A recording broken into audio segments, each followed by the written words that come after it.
Let's welcome Maestro Rob Fisher.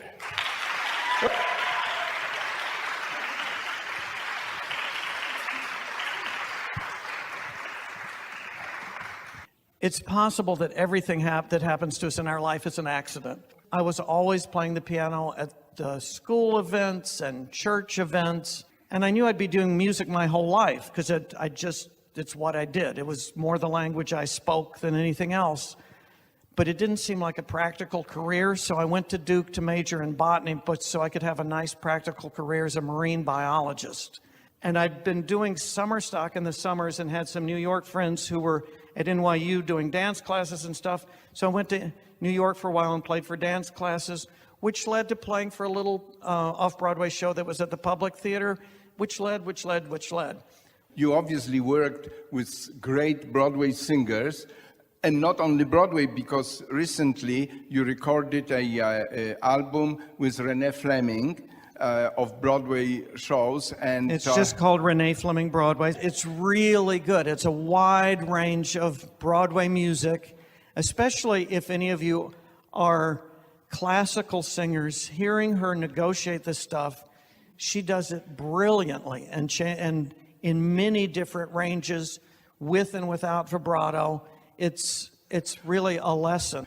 How do singers, because I'm sure that's in the back of their minds, audition to get parts and jobs on Broadway, and on top of it, when they don't get it, not to feel rejected or depressed and start doing bad things like drinking or something? Some of them do. If you choose, you have to really, really want to do that path and give it a go without huge expectation and just be prepared. But auditioning, there's so many more rejections than gets, and you just have to do it a lot. Repeat the process of auditioning and get the audition. So the auditioning is the event, and make that as good an event for yourself as it can be. Figure out what it means to do your best, and you do. And so it's good to do auditions that you don't care about, just to get the mechanics going, so that when it's one you do care about, you don't get too wound up, because it's the getting too wound up that's often the issue. In their hearts, everybody wants you to do really well because everybody wants to find really good people. Don't bring in baggage. Obviously, you started to be interested, before practically anyone else, in American Songbook. And what drew you to those songs? Because myself, coming from Europe, I felt that gave me the spirit what America was, and sort of American consciousness and things that people really care about. But you already knew some of these things. What drew you to study and perform American Songbook? For me, for a long time, and it's almost embarrassing to admit, it was the music only. And I got to be at least college or graduate school before I really connected the lyrics to the music.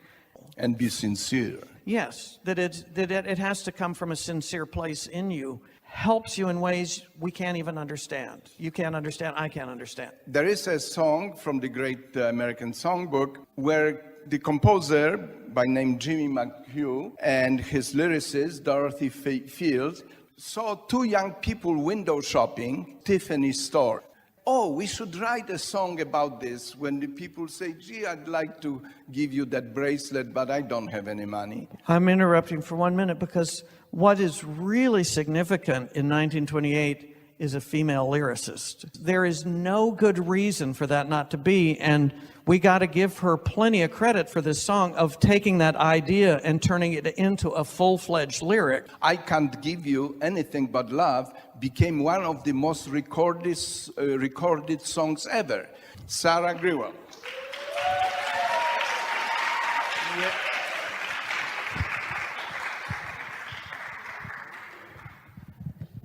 My name is Sarah Grewal.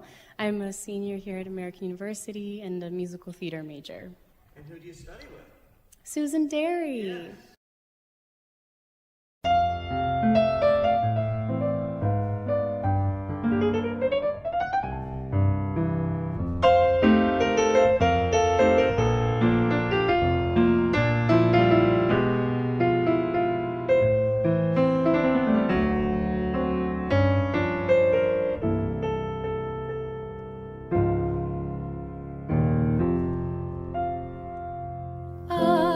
can't give you anything but love, baby.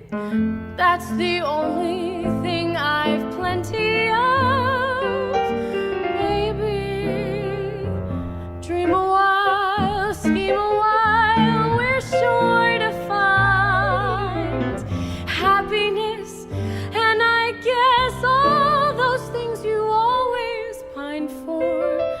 Gee, I'd like to see you looking swell, baby. Diamond bracelets, Woolworth's doesn't sell, baby. Till that lucky day you know so well, baby. I can't give you anything but love.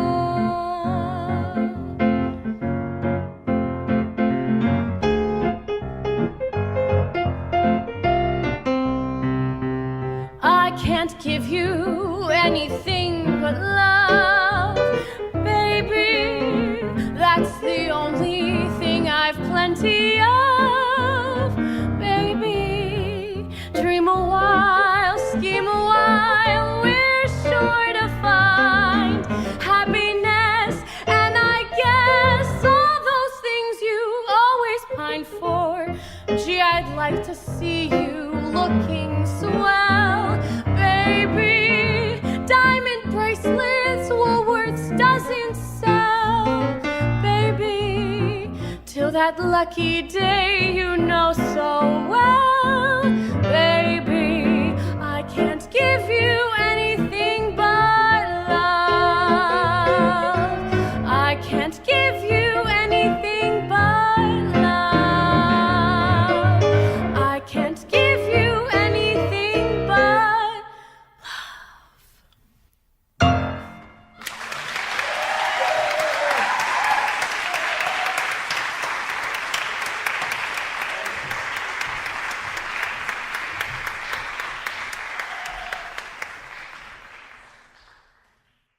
My question is, you worked on so many shows, so remind our audience what shows were ones that you worked, and then tell us a couple of your favorite of the things you worked on.